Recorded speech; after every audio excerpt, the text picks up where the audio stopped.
ರೆಡ್ಡಿ ಅವರು ಬಿಹಾರ ಚುನಾವಣೆ ಇದೆ, ಅದರಲ್ಲಿ ಮಧ್ಯಂತರಗಳು ಗೆಲ್ಲಕ್ಕಾಗದ ಕಾರಣಕ್ಕಾಗಿ ಇಂಥದ್ದೊಂದು ಲಾಸ್ಟ್ ಆಗಿರ್ಬೋದು ಅಂತ ಅನುಮಾನವನ್ನು ವ್ಯಕ್ತಪಡಿಸಿದ್ದಾರೆ. ನೋಡ್ರಿ, ಅವ್ರು ಕಾಂಗ್ರೆಸ್ ಅವರು ನಾಚಿಕೆಟಿನ ಸಂಗತಿ. ಯಾಕಂದ್ರೆ ಅವರು ನಾಚಿಕೆ ಮಾನ ಮರ್ಯಾದೆ ಏನನ್ನ ಇದೆ ಇಲ್ಲ ಒಂದು ಗೊತ್ತಾಗಿಲ್ಲ.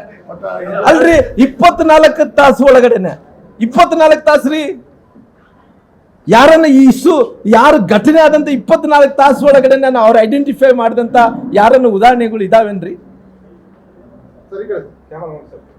ಯಾಕಂದ್ರೆ ಇಷ್ಟೊಂದು ಫೋರ್ಸ್ಫುಲ್ ಆಗಿ ಇವತ್ತು ದೇಶದ ಪ್ರಧಾನಮಂತ್ರಿಗಳು ನರೇಂದ್ರ ಮೋದಿಜಿಯವರು ದೇಶವನ್ನು ಇವತ್ತು ಇಷ್ಟೊಂದು ಆದಂತ 24 ತಾಸು ಒಳಗಡೆ ನಾವು ಸರ್ಚ್ ಮಾಡಿ ಐಡೆಂಟಿಫೈ ಮಾಡಿ ಅವ್ರು ಯಾರಂದೇಳಿ ಅವ್ರನ್ನ ಅರೆಸ್ಟ್ ಮಾಡಂತ ಕೆಲಸ ಮಾಡ್ತಾರಂದ್ರೆ ಇದಕ್ಕ ರಾಜಕಾರಣ ಬಣ್ಣ ಹಚ್ಚೋದು. ಅವ್ರು ಇಂಥ ವಿಚಾರದಲ್ಲಿ ಕೂಡ ಇವತ್ತು ರಾಜಕಾರಣ ಮಾಡ್ತಾರಂದ್ರೆ ಏನ್ ಹೇಳ್ತಾರೆ ಅವ್ರಿಗೆ? ಅಮಿತ್ ಶಾ ರಾಜೀನಾಮೆ ಕೇಳ್ತಾ ಇದ್ದಾರೆ ಸರ್ ರೆಡ್ಡಿ ಅವರು. ಪ್ರಧಾನಮಂತ್ರಿ ನರೇಂದ್ರ ಮೋದಿ ಅವರು